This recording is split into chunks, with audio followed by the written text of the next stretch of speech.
안녕하세요. 그녀의 북살롱 미셸입니다. 네, 오늘 함께 하려는 책은 강신주 박사님의 감정 수업입니다. 48가지 인간의 감정 중에 이제 반 정도 넘게 저랑 같이 이 감정을 탐해 보신 것 같아요. 제가 정확하게 숫자는 기억이 나지 않는데 반 정도 24개의 감정들은 한 번씩 이렇게 살펴보지 않았나 싶어요. 네, 오늘 살펴보려는 감정은 환희입니다. 환희. 지금의 우리들 상황에서 보면 조금 먼 감정이죠. 이 코로나 사태를 겪고 있는 우리 대한민국 국민들에게는 좀 맞지 않은 감정인데요. 골랐어요. 역설적으로 이 책 읽기를 낭독을 통해서라도 조금 멀어진 그런 환희의 감정을 느껴보실 수 있을까 해서 골랐을까요? 네, 그런 이유도 조금 있을 거고요. 실은 이 강신주 박사님이 환희라는 감정을 소개하기 위해서 가져온 소설, 그 소설의 작가가 금주에 제가 그 소개해 드리려던 작가여서 고른 면이 더 많이 있습니다. 바로 판결, 프란츠 카프카의 소설이고요. 이 챕터의 부제목이 뭐라고 붙어 있는지 볼까요? 원하는 것이 선물처럼 주어질 때의 기적. 네, 그게 그런 때 느끼는 감정이 환희라는 거겠죠. 우리에게도 그런 원하는 그런 이것이 선물처럼 좀 주어졌으면 하는 생각이 드는 새벽입니다. 자, 카프카의 소설 속으로 들어가 보겠습니다. 여린 사람 혹은 우유부단한 사람의 삶은 항상 무기력하고 우울한 법이다. 친구와 절교해야 할 때도, 그리고 애인과 이별해야 할 때도 너무나 여리기 때문에 쓸데없는 번뇌에 쉽게 사로잡히기 때문이다. 그가 충격을 받지 않을까, 혹은 그녀가 힘들어하지 않을까 걱정이 이만저만도 아니다. 이미 헤어지기로 작정했다면 상대가 힘들든 말든 무슨 상관이란 말인가. 중요한 것은 함께 있을 때 행복하지 않기에 헤어지려고 하는 것인데 말이다. 때로는 이별과 결별이 어떤 사람에게는 그것이 행복일 수도 있다. 이별하는 것이 행복일 수도 있다. 그러니 하루라도 빨리 행복해지기 위해 상대방에게 신속하고 단호하게 이별을 통보해야 한다. 그렇지만 그는 너무나 여리기에 이별 통보를 주저할 수밖에 없다. 아무것도 모른 채 카페에 해맑게 웃으며 앉아있는 아이와 같은 저 착한 사람에게 못할 짓이라는 생각에서다. 단호한 결별에 주저하는 사람은 그래서 항상 우울할 수밖에 없다. 기쁨과 활기가 아니라 슬픔과 우울을 가져다 주는 사람과 결별하지 못하고 관계를 지속하고 있으니 이렇게 우울하지 않을 수 있을까? 당연한 일이다. 이렇게 남이 상처받는 것을 보기보다는 차라리 자신이 상처받는 것을 기꺼이 감당하고 마는 여린 사람들이 있다. 그렇다고 해서 그들이 아무 일도 하지 않는 것은 아니다. 상대방에게 계속 무기력과 우울함을 보이면서 지속적으로 당신과 함께 있어서 나는 불행해요 라는 암호를 송출하니까 말이다.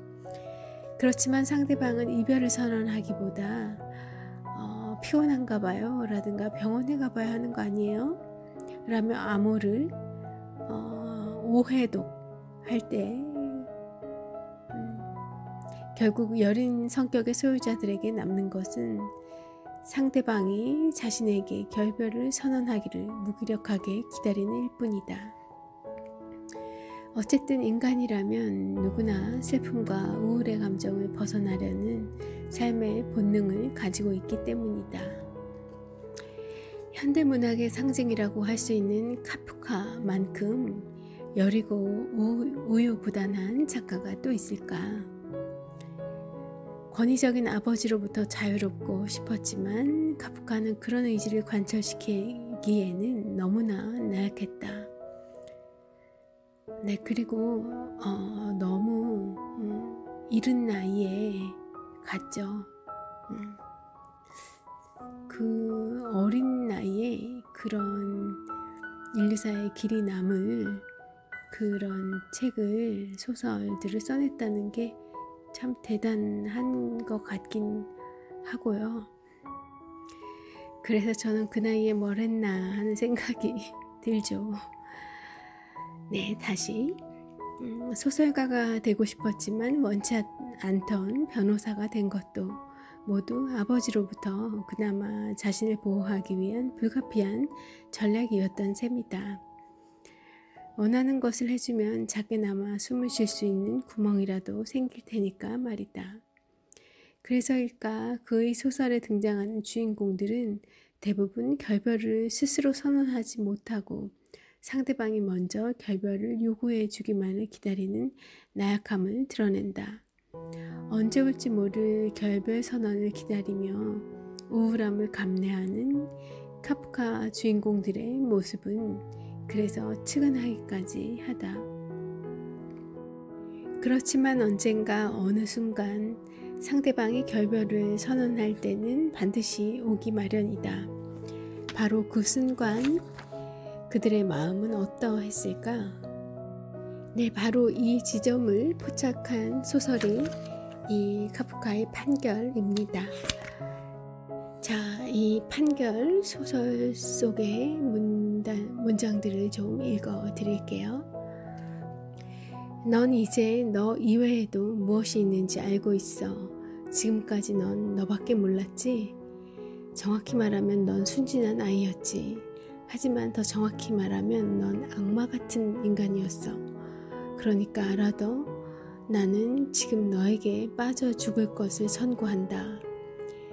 게오르크는 쫓기듯이 방을 빠져나왔다. 그의 귓전에는 아버지가 뒤에서 침대 위로 쓰러지는 소리가 울렸다. 층계에서 그는 마치 경사진 평면을 미끄러져 내려가듯 계단을 달리다가 하녀와 부딪혔다. 아침 청소를 하려고 올라가던 참이었다. 그녀가 맙소사라고 소리치면서 앞치마로 얼굴을 가렸지만 그는 이미 사라지고 없었다. 게오르크는 문을 뛰쳐나와 차도를 지나 강으로 달려갔다. 그는 굶주린 자가 음식물을 움켜잡듯이 난간을 꽉 잡았다. 소년 시절에는 부모가 자랑스러워하는 뛰어난 체조 선수였던 그는 그때와 같은 체조 솜씨로 난간을 훌쩍 뛰어넘었다.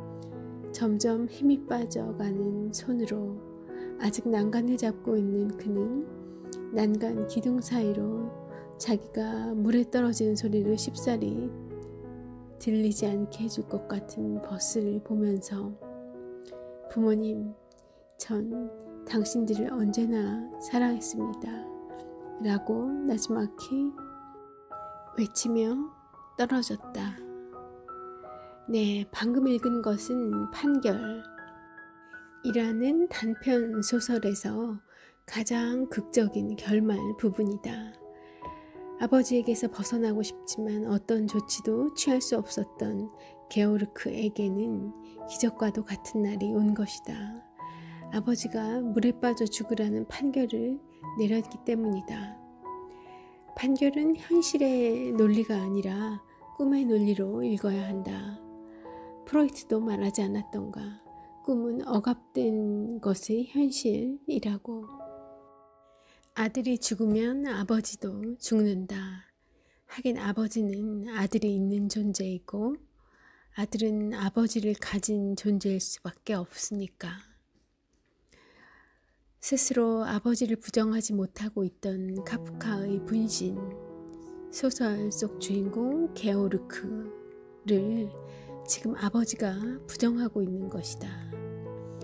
결별에 우유부단했던 사람에게 상대방이 먼저 결별을 선언해 주는 순간이다. 드디어 아버지로부터의 자유가 실현된 것이다. 환희의 송가가 나올 정도로 감격스러운 순간이 아니겠는가. 그토록 원했던 거니까요. 그토록 원했지만 우유부단해서 강신주 박사님의 판단, 표현에 의하면 우유부단해서 그러지 못했다는 거잖아요. 그래서 아버지가 결단을 내려주기를 기다리고만 있었던 그에게 드디어 아버지가 이런 끔찍한 결별은 결별인데 너무나 끔찍스러운 결별을 선언하셨네요. 끔찍스럽게. 넌 악마 같은 인간이었어. 너무하잖아요. 네, 어쨌든 드디어 아버지로부터의 자유가 실현된 것이다. 환희의 송가가 나올 정도로 감격스러운 순간이 아니겠는가. 자, 이쯤에서 스피노자가 에티카에서 정의한 환희라는 인간의 감정에 대해서 살펴볼게요.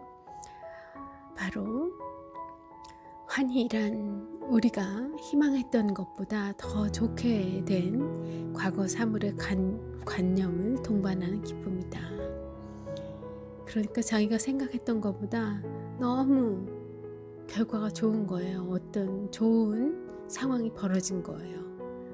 이럴 때 우리가 느끼게 되는 게 바로 환희라는 감정이라는 겁니다. 무엇인가를 희망했다. 그런데 그 희망했던 것보다 사태가 더 좋게 펼쳐진 것이다. 바로 이럴 때 우리는 환희를 느낀다고 스피노자는 이야기한다. 옳은 지적이다. 신춘문예의 원고를 제출한 시인을 떠올려보자. 최종 심사에라도 오르기를 희망했는데 이게 웬일인가. 자신의 시가 신춘문예 최종 대상으로 뽑혔다는 연락을 받은 것이다. 이럴 때 환희라는 감정이 우리를 감싸게 된다. 혹은 여러 명이 함께하는 동아리 안에 한 선배가 있어서 행복했는데 어느 날 그 선배가 내게 이성으로서 프로포즈를 해온다. 사귀자고 대시를 해오는 거예요. 얼마나 기뻤겠어요. 혼자 내심 그 선배를 보러 가는 맛에 동아리를 하는 건데 마침 그 선배가 나에게 관심이 있다고 만나보지 않겠느냐고 제안을 해온다면 그럴 때 느끼게 되는 그 기쁜 마음이 바로 환희라는 거죠. 이럴 때 기쁨을 넘어서 우리는 환희로 전율하게 된다.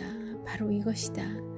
작은 소망이 정말로 실현되어서 그것도 내가 기대했던 것 이상으로 큰 이상 그보다 크게 넘치게 내게 주어질 때 바로 이 순간 환희의 감정은 우리를 사로잡게 되는 것이다. 별로 바라고 있지 않았는데도 선물을 받을 때 우리는 더 감격스러워하는 그런 경향이 있다.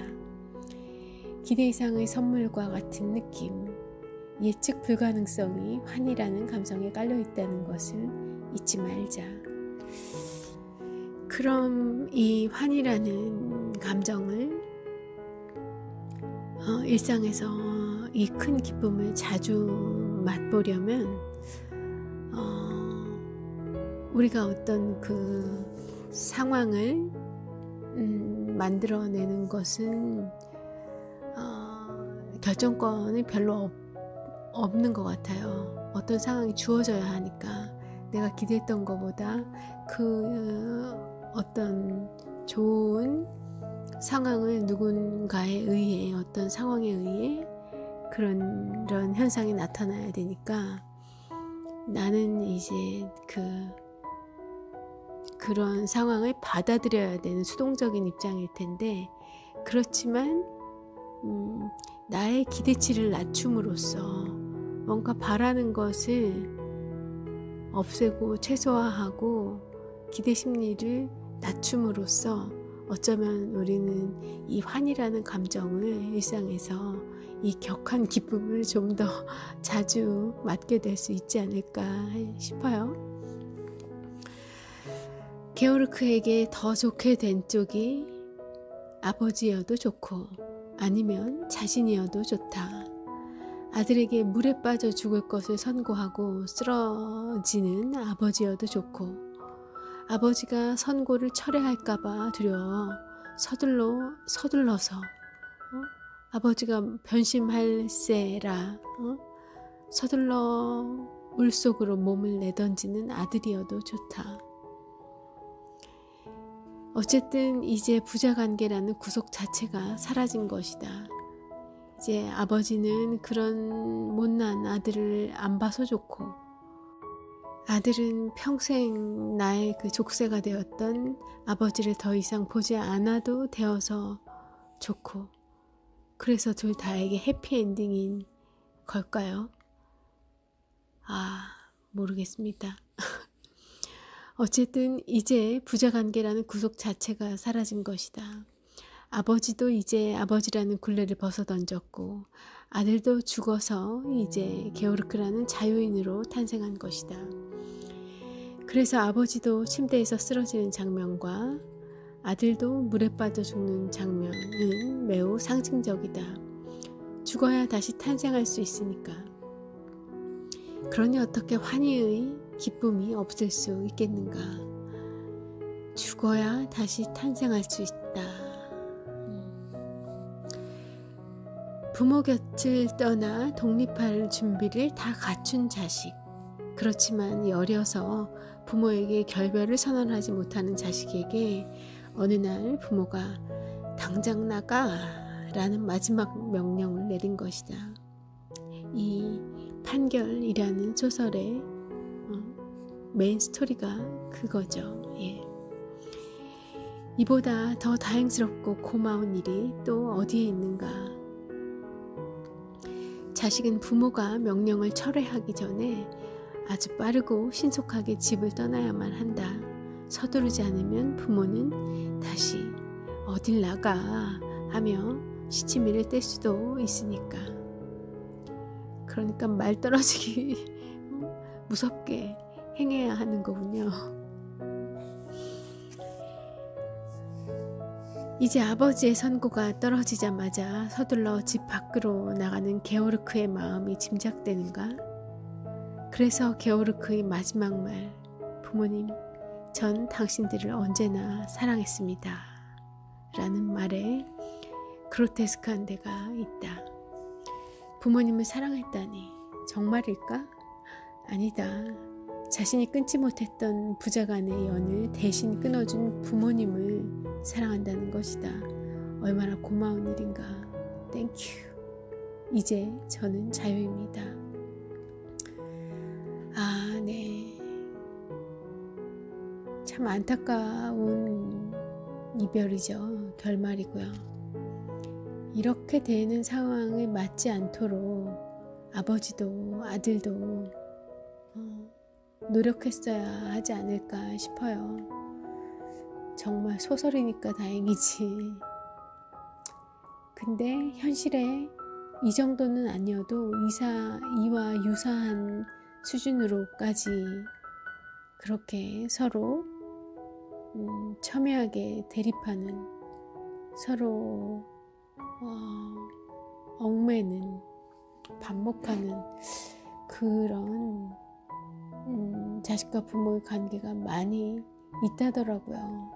신문 사회변에 나오는 그런 기사들 보면 많이 있는 것 같고요. 그리고 이렇게 자살로 그리고 이런 판결이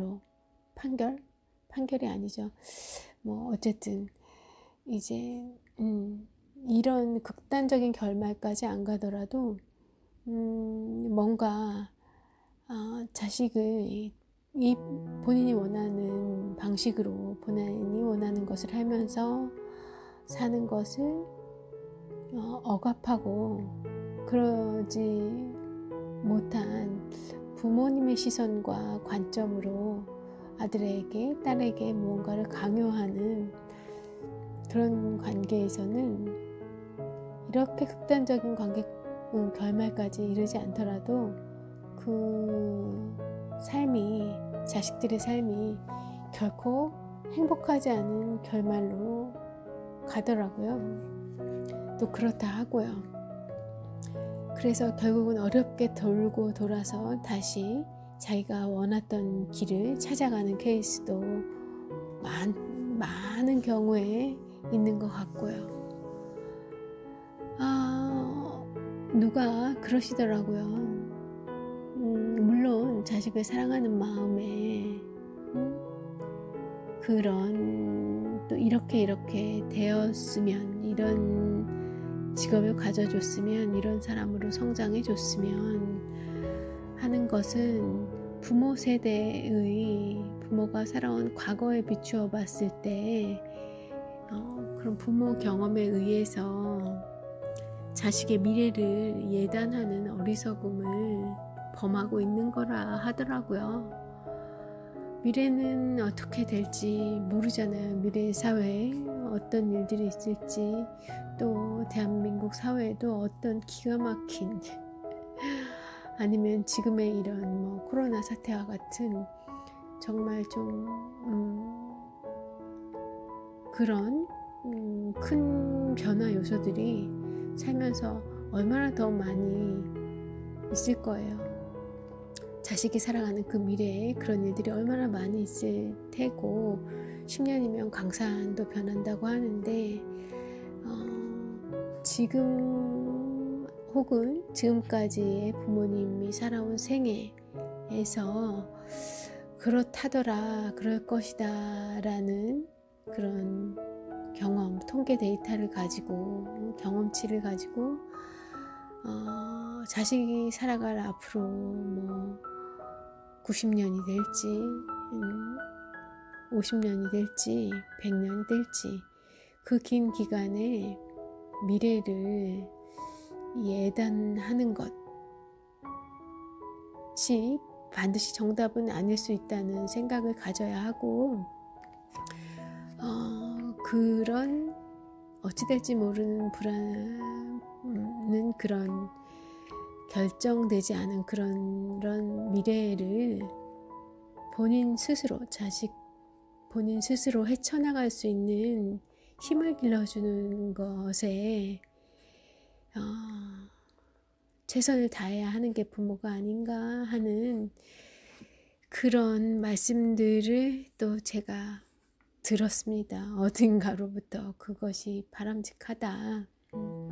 스스로 선택해야 후회도 없고, 그리고 그런 스스로 선택해서 비록 실패하는 경험들을 하더라도 그래야 다시 일어설 수 있고, 그런 경험들을 통해서 성장해 가는 것이 나의 길을 찾아가는 것, 나의 행복을 찾아가는 것이 바로 인생이다. 이렇게 가면 그런 실패를 최소화할 것 같기도 하고 그러길 바라는 마음이겠지만, 그러나 그런 나의 주체적인 판단과 선택들이 바로 자식을 성장시키는 거고, 그 과정에 행복이 있다. 순간순간 어떤 고통들이 있을지라도 그런 것들을 겪어 넘어가면서 또 그럴 때 큰 성장과 성찰, 가르침, 생의 깨우침, 이런 것들을 거듭해 가는 게 인간이다 라는 얘기들을 여러 인문학 책과 그리고 그런 시대의 지성들이 그런 말씀들을 많이 하시더라고요. 여러분은 어떤 삶을 살아오셨는지, 자식의 입장에서 또 부모의 입장에서 어떻게 하고 계실지 살짝 궁금해지는 순간입니다. 어떠신가요? 자, 이 카프카 너무나 유명한, 그리고 너무나 그 명석한 그런 글을 써내려간 작가여서 그가 이렇게 이른 나이에 유절을 했다거나 이런 부모와의 이 불화, 그리고 부모가 원하던 직업은 따로 있었던 것 정도는 알고 있었는데, 그가 이렇게 젊은 나이에 갔다는 것과 그리고 부모와의 갈등이 정말 작품 속에 드러난 이 정도로 정말 심각한 경지에 있었다는 것을 저는 이번에 처음 알게 되었습니다. 이 강 박사님의 이 책에서도 엿보았지만, 이거 말고도 또 카프카에 대한 이 글도 있고 좀 영상도 보면서 이 공부를 좀 했어요. 놀랍더라고요. 그리고 그 카프카가 살았던 그 시대적 배경, 그리고 유태인인데 유태인의 전통을 이미, 그러니까 무늬만 유태인인, 이미 서구 유럽인으로 몇 대째 살아오고 있는 그런 유태인인데, 이 카프카가 살았을 당시에 세계대전이 일어나기 직전, 2차 세계대전이 일어나기 직전이어서 그 서유럽에 거주하고 있던, 이 독일에 거주하고 있던 그 유태인들에 대한을 보는 시선, 그리고 그곳에서의 유태인의 삶, 이런 것들, 그 안에서 또 아버지와의 갈등, 이런 환경들이 결국은 이런 아름다운 문학을 우리에게 아름답다고 표현하기에는 너무 좀 극적이고 기이한 그런 작품들이 많긴 하지만, 이런 빛나는 문학들을 우리에게 후세에 남겨준 게 아닌가 하는 생각이 들었습니다. 자, 카프카 어떤 사람인지 짧게 소개된 글 한번 읽어드릴게요. 프란츠 카프카 1883년에서 1924년까지 살다 갔고요. 카프카는 작가가 꿈이었지만 아버지의 뜻을 따라 체코 프라하 대학교에서 법학 박사 학위를 받고 당시 최고 인기 직업이었던 보험회사에 입사한다. 카프카는 소설가로서도 아버지로부터 인정받기 원했지만, 아버지는 아들이 쓴 원고를 펼쳐볼 생각도 하지 않았다고 한다. 아예 보질 않았대요. 제쳐두고 미운 거죠. 글 쓰는 자기 아들이 싫은 거예요. 카프카는 머릿속에서 작품을 구상했다가 그것이 무르익으면 한 번에 단박에 써내려갔기에 1912년에 지은 이 판결은 8시간 만에 완성했고, 몇 달 후에는 변신을 석주 만에 탈고했다고 한다. 하지만 영원한 아이, 이게 카프카에게 붙은 별명이군요. 영원한 아이 카프카는 우유부단한 성격으로 유명하다. 한 번은 지인의 집에서 자신이 들고 온 꽃다발에 대해 사과를 한 적이 있는데, 그 이유는 어느 색깔의 꽃을 골라야 할지 몰라 너무 여러 색의 꽃을 섞었다고 했다네요. 또 카프카는 사랑에 자주 빠졌지만 자신을 이해하는 사람은 없다고 불평했다. 나를 이해해 주는 사람, 예컨대 연인을 갖는 것은 신을 갖는다는 뜻이리라. 와, 이 말엔 저도 왠지 동감을 하고 싶어지는데요. 병약한 카프카는 40살에 폐결핵과 후두결핵으로 눈을 감았지만 20세기 가장 힘있는 작가가 되었다. 밀란 쿤데라는 카프카의 소설을 두고 검은색의 기이한 아름다움이라고 표현했고, 토마스 만은 카프카를 이렇게 묘사했다. 카프카는 몽상가였고 그의 작품들은 꿈처럼 형상화되어 있다. 그의 소설들은 비논리적이고 답답한 꿈의 바보짓을 정확히 흉내냄으로써 생의 기괴한 그림자 놀이를 비웃고 있다. 그러나 만일 그 웃음이 비애의 그 웃음이 비애가 담긴 그 웃음, 그것이 우리가 가진 우리에게 남아있는 최상의 것임을 생각해 본다면 카프카의 이 응시들을 세계 문학이 낳은 가장 읽을 만한 작품으로서 평가하게 될 것이다. 보통의 작가들은 이 평생에 걸쳐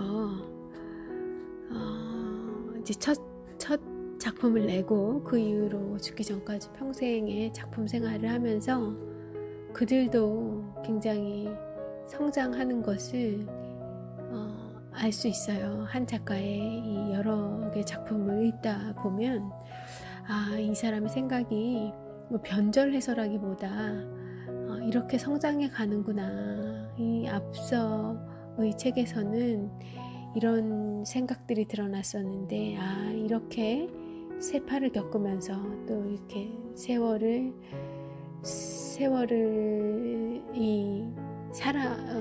견뎌내 가면서 이 사람이 이렇게 성장해 가는구나, 그런 걸 엿볼 수 있거든요. 그리고 또 말년에 가면 뭐 그런 집대성한 그런 작품, 빛나는 작품이 나오기도 하고, 또 의외로 초라한 말년이 으로 가는 작가들도 있기도 하고요. 그 작품에 있어서. 그런데 이 카프카가 남긴 소설들이 워낙 중요한 의미를 지니기도 하고 굉장히 이 인간 내면 심리를 철저하게 탐구한 그런 성찰목 분석, 이런 것들이 강한 책들이어가지고 이 상당히 많이 인생을 산 이후에 지어진 썼던 책들로 생각을 했는데, 와우, 그게 전혀 아니었다는 사실이 저는 정말 깜짝깜짝 놀라지 않을 수가 없어요. 그러니까 28의 변신, 판결을 써냈다는 거잖아요. 와, 하긴 모차르트 같은 신동도 있는데 카프카도 그런 천재였던가 봅니다. 그런데 이런 천재들의 삶은 그리 또 행복하지만도 않은 것 같아요. 아닌가?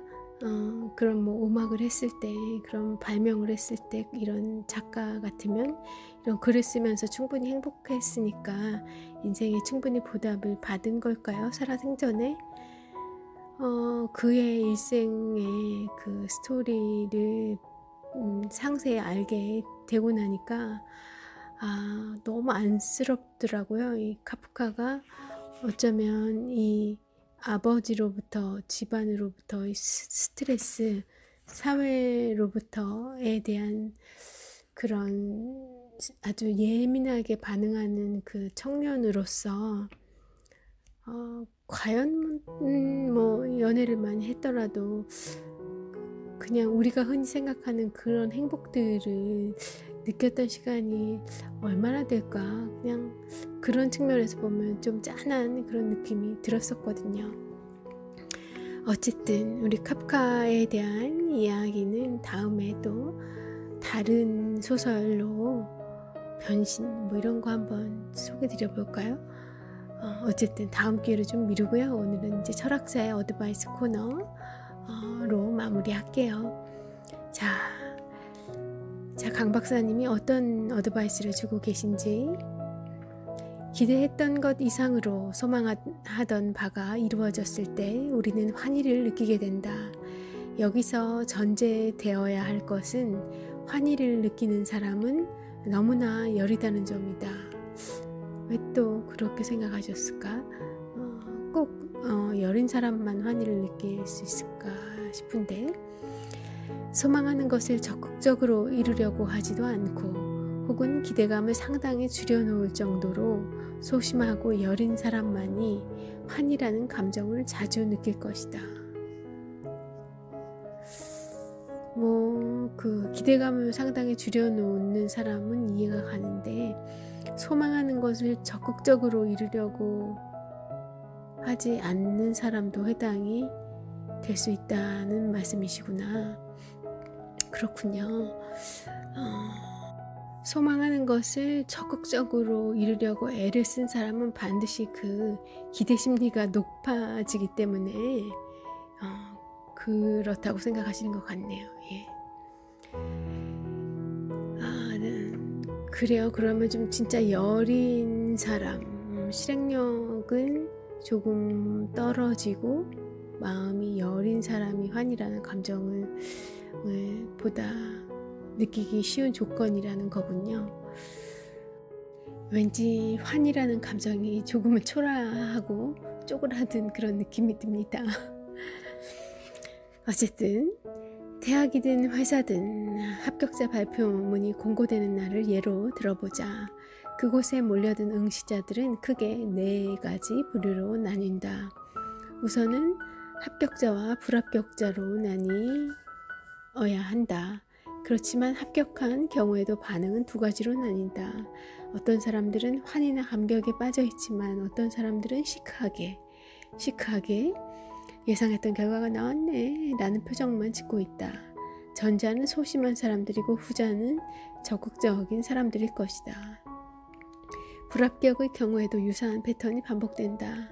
별로 기대하지 않았던 듯이 쿨한 반응을 보이는 사람들도 있고, 반대로 엄청난 충격에 사로잡혀 믿기지 않는다는 듯 합격자 명단을 반복해서 읽고 또 읽으며 낙심을 거듭하는 사람들도 있다. 이 경우에는 전자가 소심한 사람들이고 후자가 적극적인 사람들이다. 소심한 사람들은 이미 합격에 대한 기대를 줄였기에 원하는 결과가 나오면 쉽게 흥분하고, 반대로 결과가 좋지 않을 때는 시크하게 결과를 받아들인다.